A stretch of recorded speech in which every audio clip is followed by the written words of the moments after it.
Okay, here we go. Hello, everyone. Thank you for watching this webinar on modifiers. There's no audio taping or videotaping allowed, and any unauthorized reproduction, dispensing, forwarding, or copying of this target coding presentation is illegal. The information in this presentation is for educational purposes. Target coding does not provide legal services. We're not a law firm. Every attempt has been made to make certain the information in this presentation is 100% accurate. However, it's not guaranteed. My name is Dr. Marty Kotler. I'm the president of Target Coding. I am a chiropractor. I'm also a certified professional compliance officer. I'm a certified billing and coding specialist. I practiced for many years, and about 12 years ago, I started this company called Target Coding. And I'm a little unique, I guess, a little unconventional because, most chiropractors are not certified coders. Most compliance officers are not chiropractors. So I take this unique approach, and we can challenge our doctors. If a doctor comes up with a diagnosis of a lumbar disc herniation with myelopathy, my clinical experience can challenge the doctors. We could have a little fun and say, hey, how did you come up with that diagnosis? It sounds a little unusual. So that's what makes it a little, a little fun to challenge doctors and see how they're, doing in practice. I'm not an insurance guy. A lot of people say, oh, Marty Kotler's the insurance guy. I don't consider myself the insurance guy. I consider myself the compliance guy, because to me, it doesn't matter if you're all insurance or all cash. What we want to do is just make sure you're complying with all the laws, rules. You're not leaving any money on the table. You're maximizing reimbursement through proper billing and coding for insurance or cash patients. I've written many articles. I write articles for most of the major chiropractic publications that you see in your mail. I am a guest speaker at many state association conferences. I've written books, and I have written many training manuals on chiropractic billing, coding, and documentation. Also, have written training manuals for physical therapy, billing, coding, and documentation, and acupuncture, billing, coding, and documentation. Alrighty, so let's get started. Modifier. So you may have heard that the American Medical Association owns the copyrights to the CPT codes. Well, they also own the modifiers.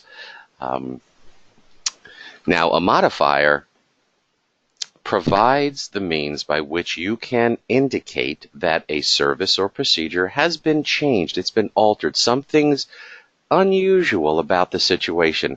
If there wasn't anything unusual about the situation, then you would just build the 5-digit root code. You wouldn't need modifiers. And in my opinion, generally, if you don't have to use modifiers, don't use them.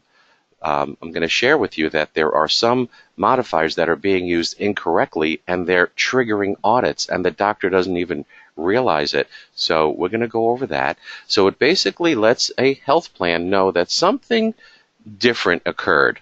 So what can occur? Well, the service could only have a professional component or a technical component. Maybe you didn't spend the proper amount of time doing it. Maybe you performed the same service twice on the same day. A bilateral procedure was performed. A service was increased or decreased. A service was done in a separate anatomic site. You see, there's a lot of reasons why you may want to use a modifier. But again, if you can bill without using a modifier properly and get paid properly, then don't use them. So there's a lot of modifiers. There's probably, 200 different types of modifiers available for billing purposes, but the most common ones, well, this is my most common list right here. Some of these may look familiar. Some of you may be looking at this going, I never heard of that 97 or the, or the 26. So we're going to go over all of these right now. Let's start with 25. Modifier 25 is a significant separately identifiable E&M service. That's what it indicates, that a separate identifiable evaluation and management service was performed. So what are we talking about? We're talking about exams and re-exams, right? Modifier 25 only goes on 99 codes, codes that begin with 99, like 99202, 203, or 212 or 213. So very common example you see on your screen, 9921325. That means a patient came into your practice and you had to do a E&M service. It's an established patient E&M code, 99213. Now, if it's the only service that you provided on that day, you didn't do anything else, then you don't need the 25. You should get paid without it. Now, I know, here at the help desk at Target Coding, we get questions all the time. Dr. Kotler, I just did a re-exam. That's it. And I billed without the 25, and I got denied. Okay, then that company has some sort of glitch or a system error, so you may have to bill with the 25 even though you didn't do anything else. But typically, you're going to bill the 25 on an E&M code if you do something else, like what? A chiropractic adjustment. So you go into the room, hi, Mr. Smith, and something different. If you go into the room and say, hi, Mr. Smith, how you doing? And he goes, doc, it's the same old, it's my neck. And you do a little posture check and a leg length check. You cannot bill a re-exam for that. There's no reason, there's no justification. So what are some of the most common justifications to bill a re-exam? The patient has a new problem, a flare-up, or they've stayed the same for too long a period of time. Those are the three most common. So if that's the case, as you go into the patient to see the patient for this encounter, and they've had a flare-up, a change in condition, a new problem, stayed the same for too long a period of time, you have to reevaluate them for that reason, and you're going to do a chiropractic adjustment. Put the 25 on the 213 in this case. Next, the 26. This is considered the professional component, modifier 26. So just about every diagnostic procedure, like x-rays, MRIs, CT scans, imaging type of studies, has a professional component and a technical component. It's broken into two parts. You don't have professional components and technical components with exams and rehab services. With imaging type of services, yes.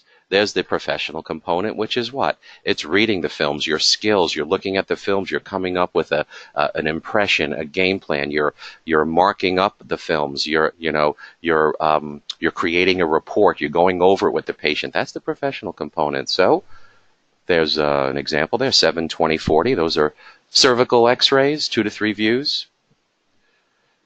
The other part of x-rays would be the technical component. That's actually taking the films, setting up the patient in front of the bucky, developing the films.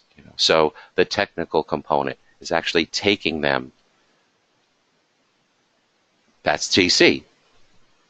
It's not a number. It's 2 letters. So we have a professional component, technical component. So it's a split fee.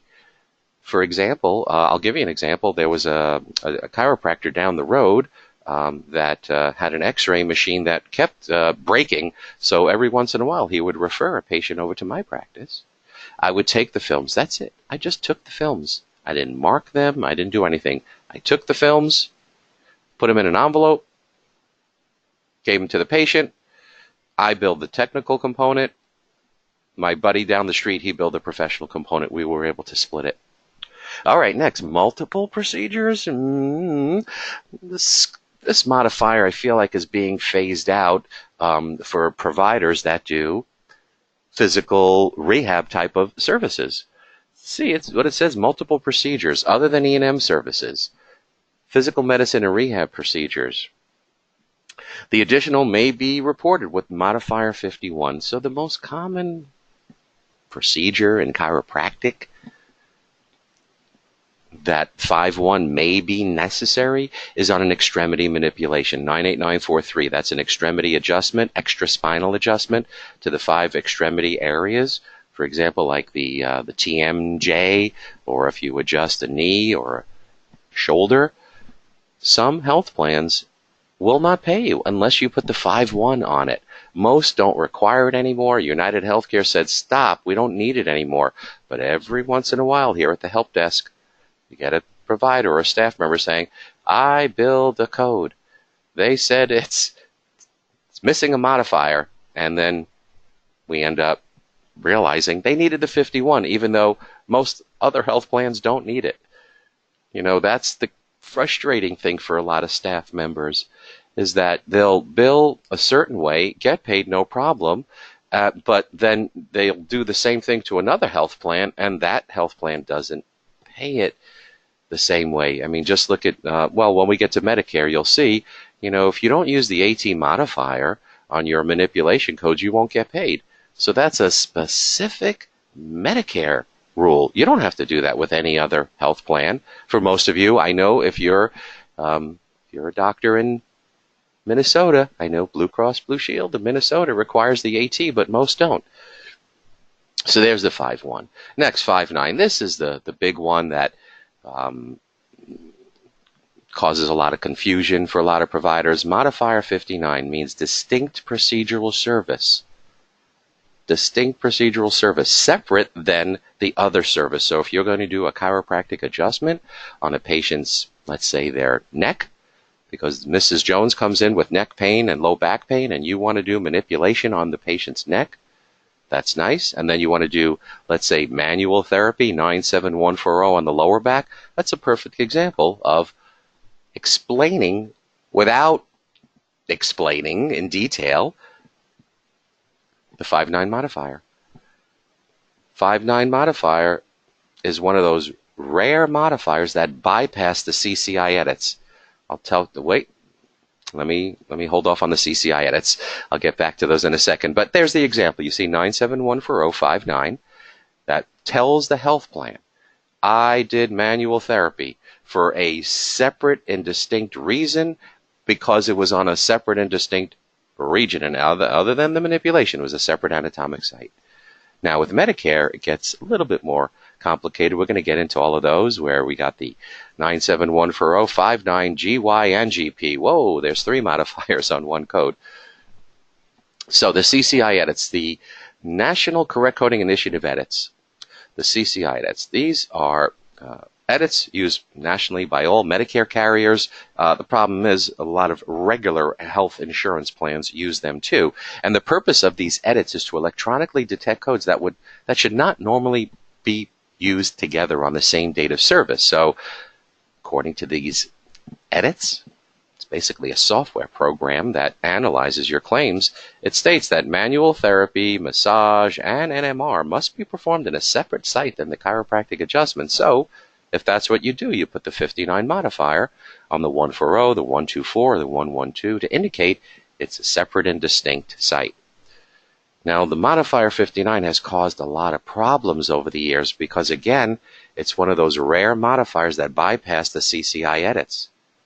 What do I mean? If you bill a manipulation and 97140 without the 59, the 97140 will get denied. It'll get bundled in with the adjustment. So if you rebill it with the 59, they pay you. So just by adding the 59, boom, it signals the software to allow payment.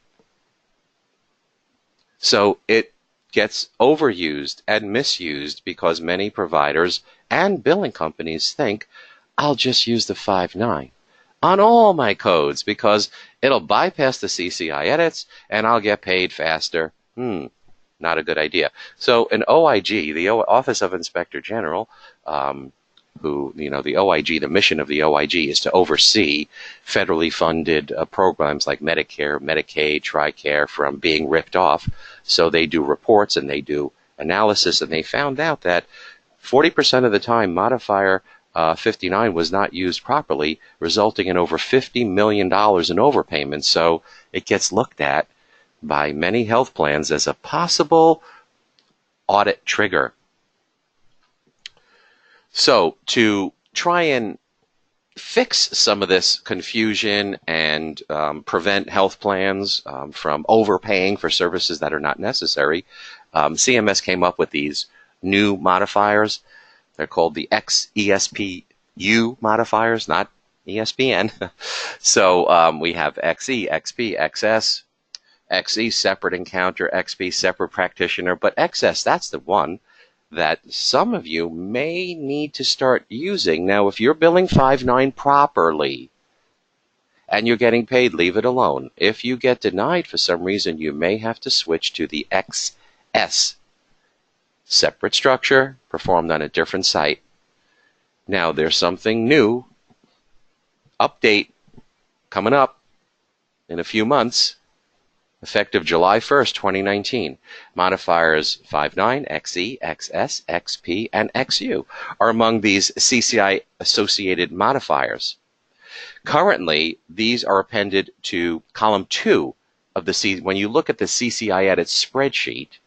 Now, I doubt most of you have ever looked at the CCI spreadsheet, but when you're a certified coder and a certified compliance officer, the CCI spreadsheets are a valuable tool. I've been able to overturn many, many insurance company denials because they were not quoting the CCI edits properly. The CCI edits are in an Excel spreadsheet. It's probably about 30,000 lines in the spreadsheet where you have 2 columns.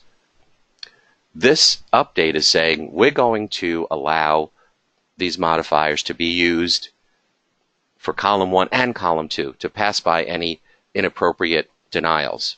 So that's good news, basically. All right, 76, repeat procedure by the same healthcare professional. This has happened in my practice and some of my clients too. You have a patient. Here comes Mr. Wilson. He's in bad shape. He comes in at 10 o'clock in the morning.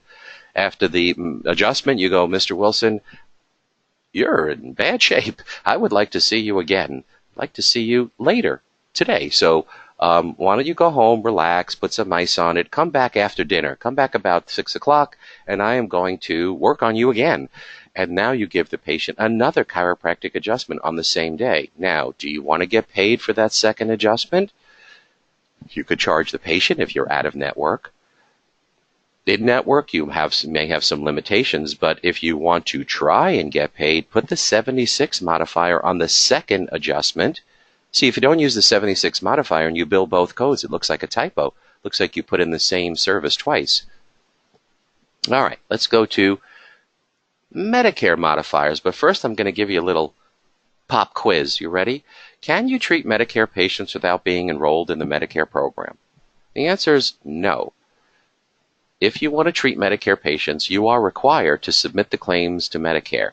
Now, if you don't want to submit the claims to Medicare, then stop seeing Medicare patients. So it's very simple. It's very black and white in my opinion, although I know it's gray for some of you, and it's confusing for a lot of doctors. Whenever I do my live seminars and I talk about this, half the audience is looking at me like I have 2 heads. So I'll explain. Don't be in the middle. Either you're seeing Medicare. If you want to see Medicare patients, you must bill Medicare for the spinal manipulation. Now, there are many doctors, more than I thought, that say, oh, we're not in Medicare. Oh, we don't deal with Medicare. Oh, we're non-par, or we opt out, but we take Medicare patients. We just charge them cash. So when our Medicare patients come in, we just charge them cash. We don't bill Medicare. See, that's illegal. You should stop doing that immediately. There's a trend of investigations on certain things. Stay away from that. It's a high-risk thing. If you want to treat Medicare patients, get enrolled. If you're not, get enrolled, bill Medicare, get the patients to wellness, and then they could be a cash patient at that point. If you're not enrolled and you're not billing Medicare, stop seeing Medicare patients. So again, do you want to see Medicare patients? Yes. Then get enrolled and you have to bill Medicare. If you're not billing Medicare and you don't want to deal with Medicare, then just say no. If a Medicare patient calls, say, we do not accept Medicare, and refer them to a friend down the street. Chiropractors cannot opt out of Medicare. Now, some doctors say, well, Dr. Kotler, yeah, I don't bill Medicare. I'm not enrolled. I don't want to deal with Medicare. I just have the patient sign the ABN form and they just pay me cash. We don't bill Medicare. Wow, that's another strike. The first strike was huge. Now you have another strike because Medicare says the ABN form is their property. If you're not enrolled in the Medicare program and billing Medicare, you're not allowed to use their forms. You can't use the ABN form if you're not enrolled in the Medicare program. So If you want resources on that, there it is. And here's another item directly from Medicare, because again, when I talk about this, I get a lot of doctors and staff members looking at me like I'm from another planet. So this is right from Medicare. In the bottom right corner, it says, doctors of chiropractic may not opt out of Medicare, noting that opting out and being non-par are not the same things. Chiropractors may decide to be par or non-par with Medicare, but they may not opt out. So either you're par or non-par, or do not see Medicare patients at all. Opting out is not a choice. Here are your choices. You have 3 choices: par, non-par, or do not see Medicare patients at all. All right, so the first modifier that Medicare requires chiropractors use, I don't think any other healthcare professional uses this modifier, AT. It stands for active treatment. AT tells Medicare you understand the Medicare guidelines. You've done the part exam or taken x-rays to prove that subluxation exists. You're using the right diagnosis codes. You're following their documentation recommendations. Yes, all of that, just with the AT modifier. GA, what is GA? Modifier GA, it notifies Medicare that you have a signed ABN form on file. That's all it means. You have a signed ABN form on file. But over the years, a lot of doctors and staff members, they interchange the GA modifier with, that's maintenance. I bill maintenance with the GA. Maybe I'm splitting hairs, but, from a coding perspective, GA means you have a signed ABN form on file. Medicare does not know why you have a signed ABN form on file. When you submit a claim, there's the example, 98940 GA, that's not going to get paid by Medicare. It's going to come back with a patient responsibility, which is perfect. You want it to say patient responsible. So GA means you have a signed ABN form on file. Now, if Medicare wants to know why you had the patient sign an ABN form, if Medicare wants to know why you told the patient Medicare is not going to cover spinal manipulation anymore, they will ask you for the form, and then on the form it should say maintenance care, which is the most common reason. Next, GY, this is a Medicare modifier which is used to designate that the service is not it's not paid by Medicare. It's statutorily excluded, does not meet the definition of a Medicare benefit. So I'd like to use this if the patient has a secondary, patient comes in with Medicare primary, and the patient has a really good secondary that may pick up the exams, x-rays, extremity adjustments, and rehab, then bill with the GY. Again, Medicare won't pay it, but it'll help get to the secondary. Modifier GP. This became a big deal where doctors, they're trying to bill for traction and electrical stim and manual therapy to get over to the secondary, and without the GP, it was stopping at Medicare, coming back, telling the provider, patient may not be billed. It was submitted without the appropriate modifier, the claim gets rejected, and then the financial liability transfers to the doctor. So the fix is the GP. So here's an example, box 24D, G0283, GPGY 97140, GPGY 59. Again, Medicare does not pay these codes that you see on your screen. However, the patient may have a really good secondary that'll pay. All right, so let's continue with a few more. RT, pretty straightforward, right side. So if you're billing for orthotics, right side RT, left side LT. Maybe if you're using casting and strapping codes, let's say on the left ankle, so that would be 29540 LT. So certain codes require designating laterality, which side, right or left. Next, modifier RR. That's a rental. E0720, that's a 2-lead TENS device. Many health plans want the patient to go on a 30-day trial period, so you use the RR. If they pass the trial period and they like the device and you have documentation, specific documentation that shows that the patient is benefiting from the TENS machine, then you can switch to the NU for a new TENS device. There's an example, E0730 NU. That's a 4-lead TENS device. Q6, yeah, some of you like to go on vacation, right? Some of you may have an injury where you cannot see patients for a while. Some of you might be having a baby and you have to be out of the office for a while. Modifier Q6, services provided by a Locum Tenens provider. Basically means you have somebody substituting for you, filling in for you. The substituting doctor functions as a regular doctor. It's limited to 60 days. So you have a Locum Tenens provider in your office because you're in the Bahamas fishing. Beautiful, good reason. Get out of the office, have somebody cover your office. They do an exam on a patient. 99203-25Q6. Here's another one that many providers have never heard of. This is probably a new one for most of you listening to this. Modifier 97. This has come up. This is relatively new. It started last year in 2018. Rehabilitative services, Modifier 97. What the heck is this all about? Well, some plans are going to require this. I'm seeing, just last week, doctor from Georgia submitted a claim to, I think it was Humana. Comes back, denied. We need a modifier. Doctor, staff have no idea. Has been getting paid, no problem. All of a sudden, out of the clear blue sky, denied, missing modifier. They don't know why. They couldn't figure it out. Sent it over to me, fortunately. I knew what they needed to do. So Modifier 97, rehabilitative services, don't use it unless you're having an issue. See, that's the frustrating part. I could, from a lot of staff members. They're trained there, or they've been there for a while. Like I was talking to a CA, been in with the doctor for 15 years. And I said, is the doctor par or non-par with Medicare?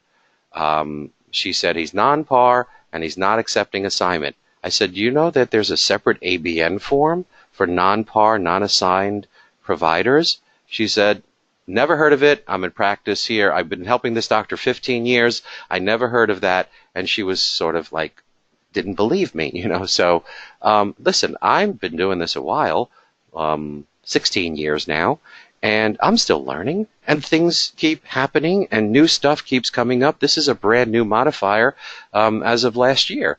So, when a service or procedure that may be habilitative, that's Modifier 96, by the way, habilitative or rehabilitative, there's a difference between habilitative and rehabilitative. In nature, the physician or other qualified healthcare professional may add Modifier 97 to the service to indicate that it was rehabilitative.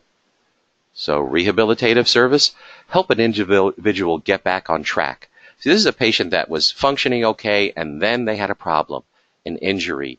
They got sick, disabled, something happened, and now you're providing rehabilitative service? Yeah, that makes sense.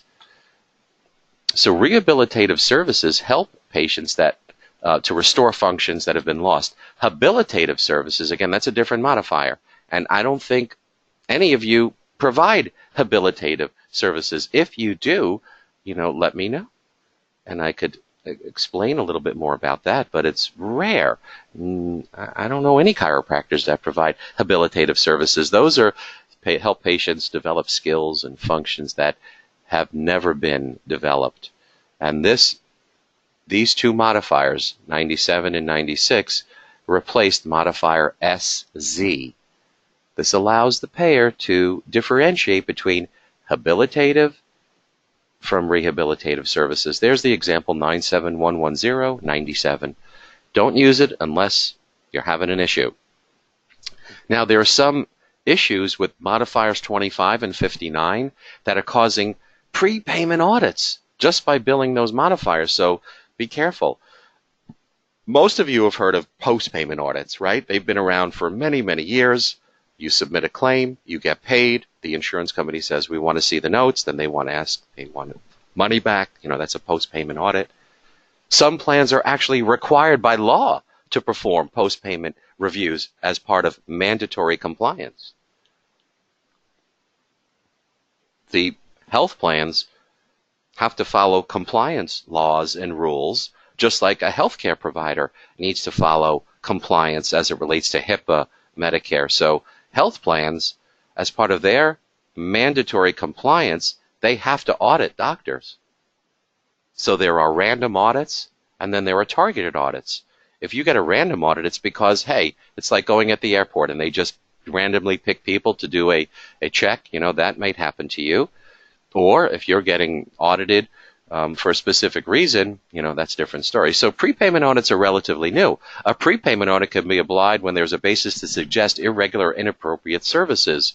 So some providers are being placed in prepayment audits when billing modifiers 25 and 59. We've seen a tremendous increase in prepayment audits. One doctor we're working with, he was told by a health plan that that particular health plan just hired 19 additional investigators to do prepayment reviews. Prepayment audits, they can cause chaos on the practice. And there's a strategy. So if you're in a prepayment review, you know, don't wait for the oil light to flash on the dashboard. Get proactive. Try and do certain things. So if you're in a prepayment audit or about to start one, definitely contact us, because there's strategy. There's certain things that you should do and not do when you're in a prepayment audit. And we'll also show you how to do a self-audit. All right, so just want to remind everyone of our 9-step action plan. Step 1, get proactive. Yeah, what does that mean? Don't wait for the oil light to flash on your dashboard. Get out of the car, open up the hood, start checking your notes. Get proactive. Have staff meetings. Step 2, this is for staff members. Get all new patient forms signed before you let the patient see the doctor. Your HIPAA forms, assignment of benefits, financial policy. Make sure you found out that either they were in an accident or they weren't. One of the biggest frustrating things staff members have to go through is if they're billing the regular health insurance and then the patient comes back and says, oh, I was in a car accident. Don't bill my health insurance, bill State Farm. And all the paperwork is weird and not filled out properly. Step 3, this is for the doctors. Read all the paperwork before you actually go into the room to have your initial consultation. Step 4, review the policies from the insurance companies you bill the most. Yeah, I call that like the 35% rule. If you're collecting more than 35% of your income from one particular insurance company, do a deep dive into that plan's policy. Just about every time a doctor contacts me for assistance in a post-payment audit where they've been asked back for money, sometimes it's $5,000, sometimes it's $500,000. I asked the doctor, have you ever looked at that particular insurance company's policy on chiropractic? 99% of the time, the doctor says, no, I didn't even know they had a policy. So read the policy. And this goes for all doctors. Like we have some doctors that are making, they're bringing in maybe, some of our doctors are bringing in maybe $100,000 a year. That's on the lower end. And then our largest client is bringing in makes $25 million a year. So we have a wide range of doctors that we work with.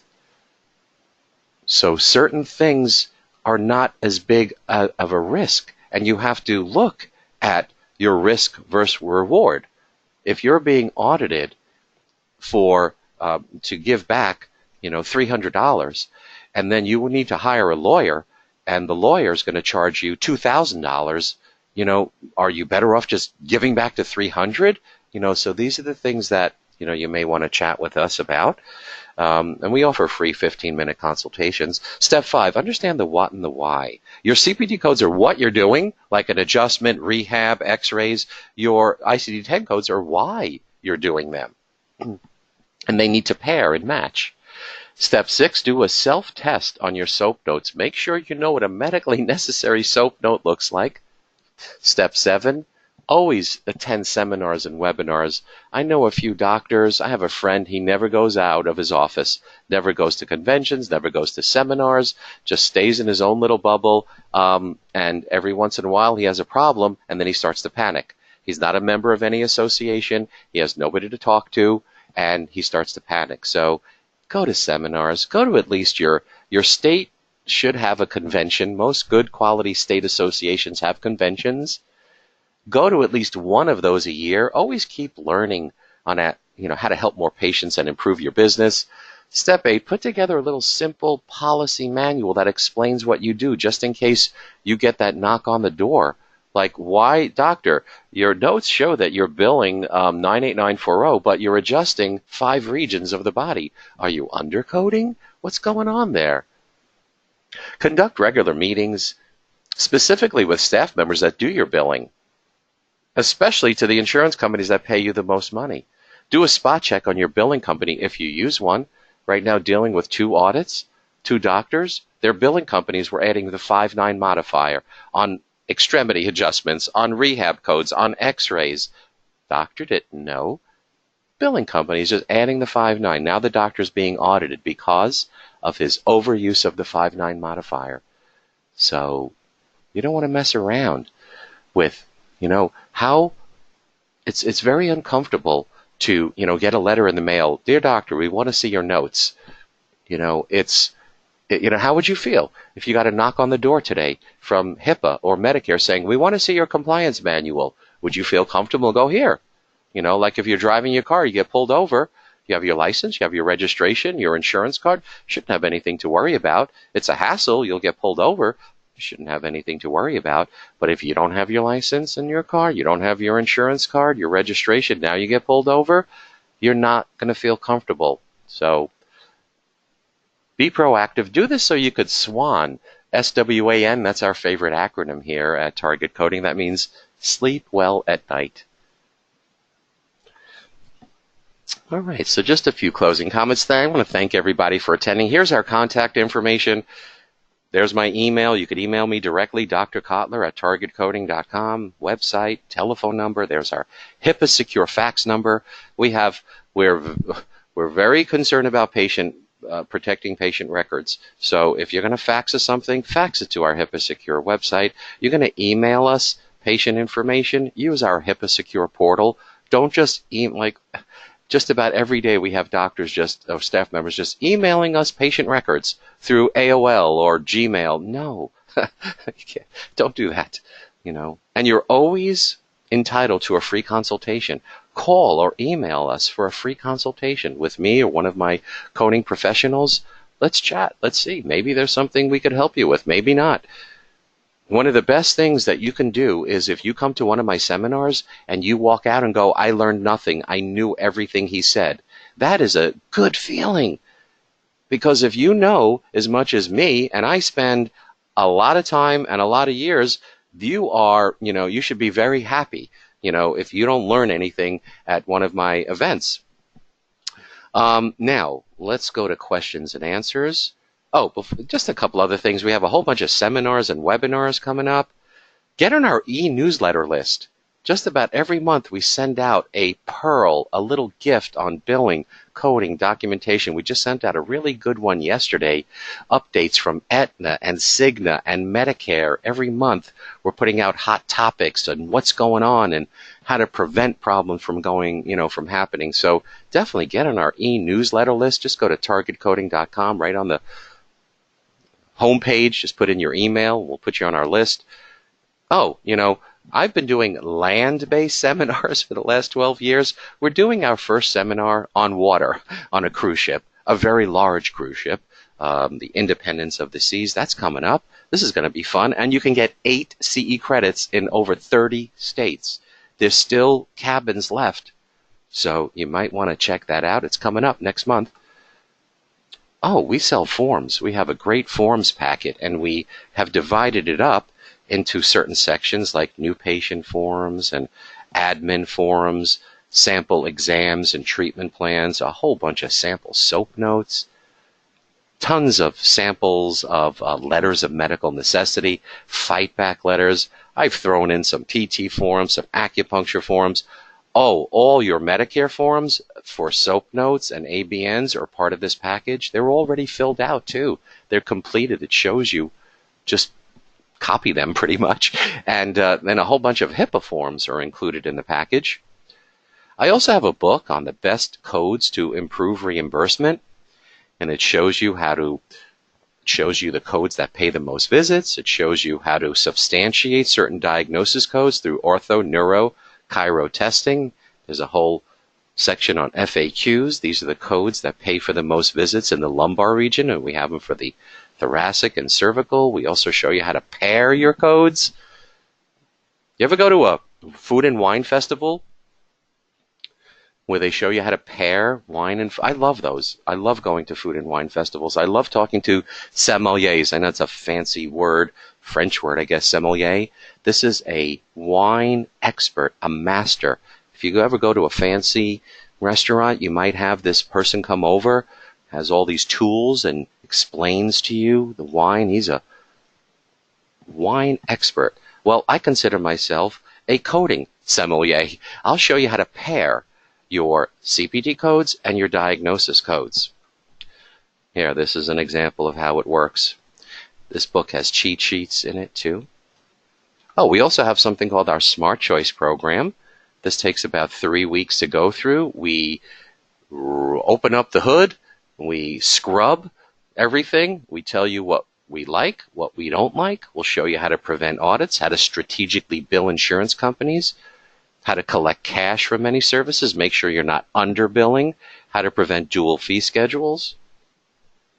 This is for those of you that do not want a year membership. This is a perfect program. It's a short-term program, like I said, about 3 weeks, and you'll be an expert in 3 weeks on your practice billing and coding procedures. We have compliance manuals we sell. If you see Medicare patients, see, Medicare strongly recommends that providers have a billing and coding Medicare compliance manual with policies and procedures. When Medicare strongly recommends something, you should probably do it. So we have that all figured out. Been doing it for many years now. You need a HIPAA compliance program? We offer that too. Now, if you're shopping around for a HIPAA compliance program, decide what type of program you want. Do you want a Mercedes or do you want a Honda? Hondas are terrific. We love Hondas. We don't sell Hondas. We sell Mercedes. Our program is a concierge. We do all the heavy lifting for you. If you want to try and put one together yourself, our program is not for you. So it's a comprehensive HIPAA compliance program. We have some offices that have over 70 employees. We also work with some chain offices, small franchises, multi-practices over many states. Some need very basic HIPAA. Some need very comprehensive HIPAA. So you might want to contact us just to find out what type of it. Like we have a doctor, no staff, no computer, talk about a basic office. Everything's on paper. Does that person need a comprehensive HIPAA program? No. So we have a modified basic HIPAA program, but we'll tell you what we think you need. We also offer memberships. We have doctors that say, Dr. Kotler, we don't see Medicare patients, but we see a lot of Cigna. We see a lot of Blue Cross Blue Shield. Like I have a client that collected over $700,000 last year from Cigna. Just from Cigna, his office collected $700,000. So we put together a billing and coding compliance manual specifically designed in case Cigna comes knocking on the door, we could show them exactly that we're following all their rules. Acupuncture, if you see acupuncture patients, you may want to get a training on acupuncture.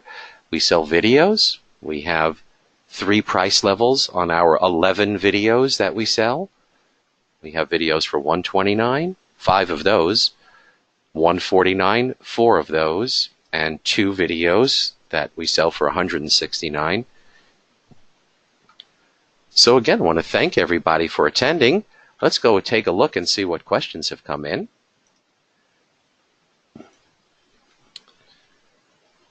Oh, hi, Shelley. How you doing? Yes, I will see you this weekend in Boston. Next. You're welcome. You're welcome. A lot of people saying thank you.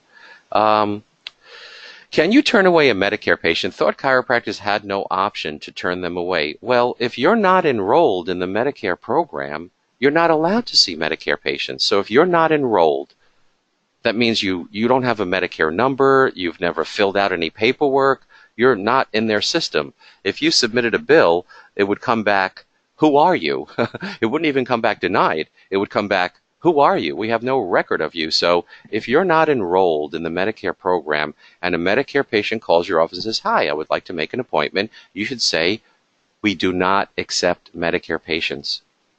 And give them the name of a couple other chiropractors that do. You are allowed to turn away Medicare patients.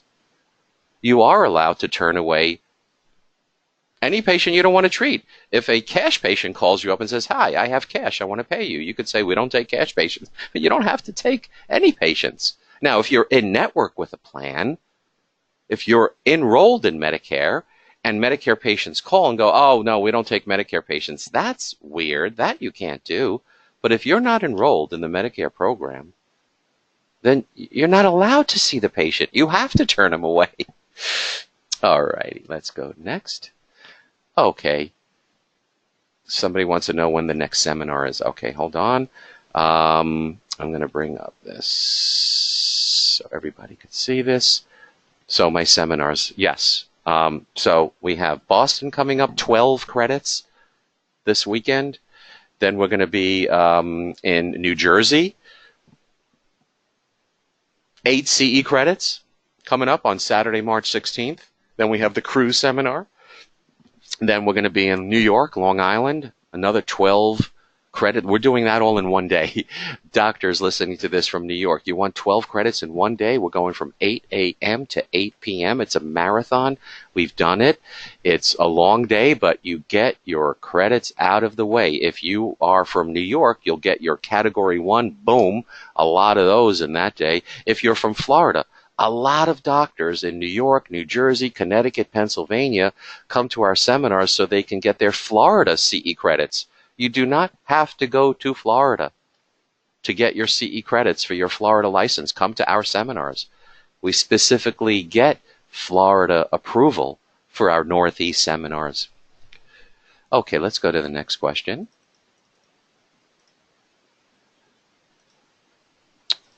On Modifier Q6.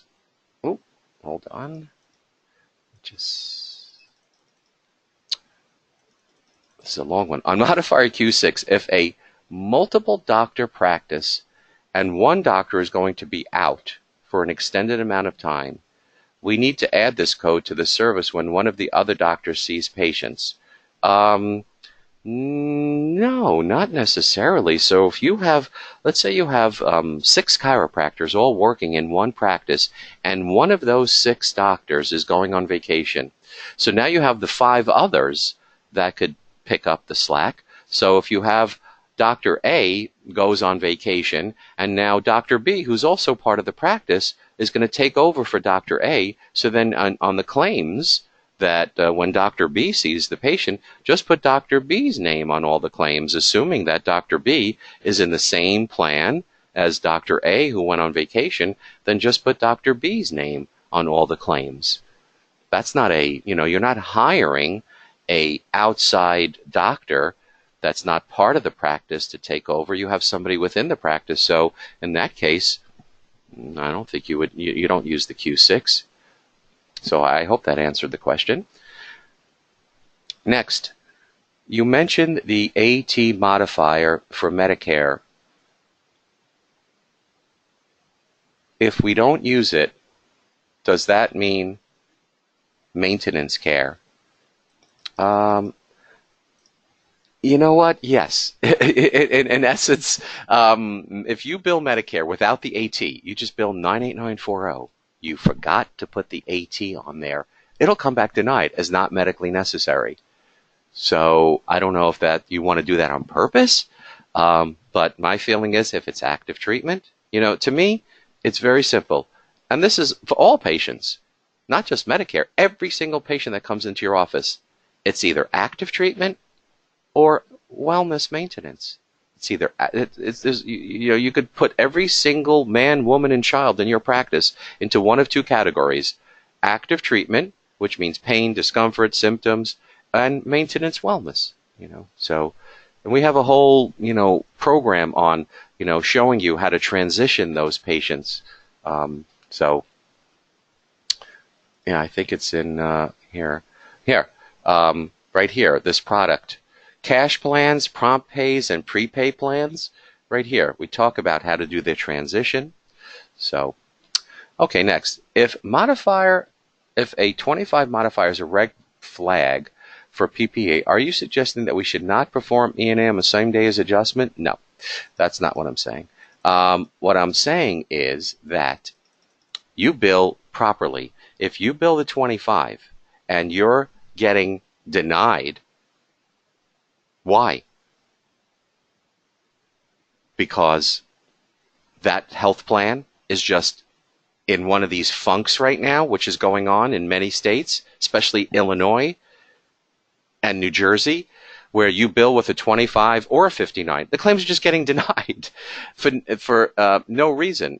So we have state associations now that are filing class action lawsuits. So my recommendation is bill properly the way I'm showing you. You bill with the 25. Now you're getting put into a prepayment audit, then you will need to give the reason why you're using the 25.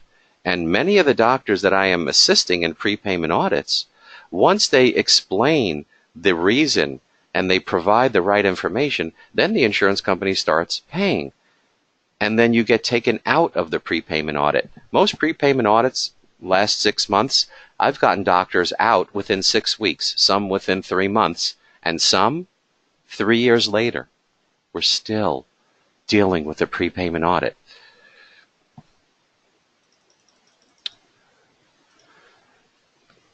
Thank you, Kathy. Appreciate it. Let's see.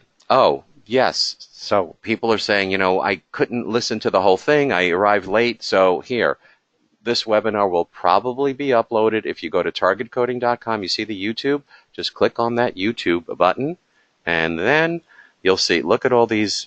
Wow, I didn't realize I had so many. Look at all these videos here. These are all free videos from me. So yeah, you have a lot of choices here. So if you want to listen to this webinar, this should be uploaded. Now, if it's not there, then somebody made a decision within our admin team to put it in the member-only section of the website.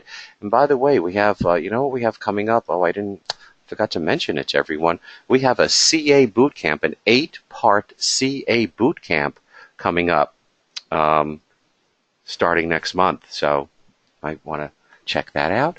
So again, I want to thank everybody for attending. I don't think we have any more questions. Let me check one more time. Yes, Mindy, you're welcome. You're welcome. Oh, we'll see you in New York. Terrific. Any other questions? I think that's it. All right. Again, I want to thank everybody. Take care. Bye-bye.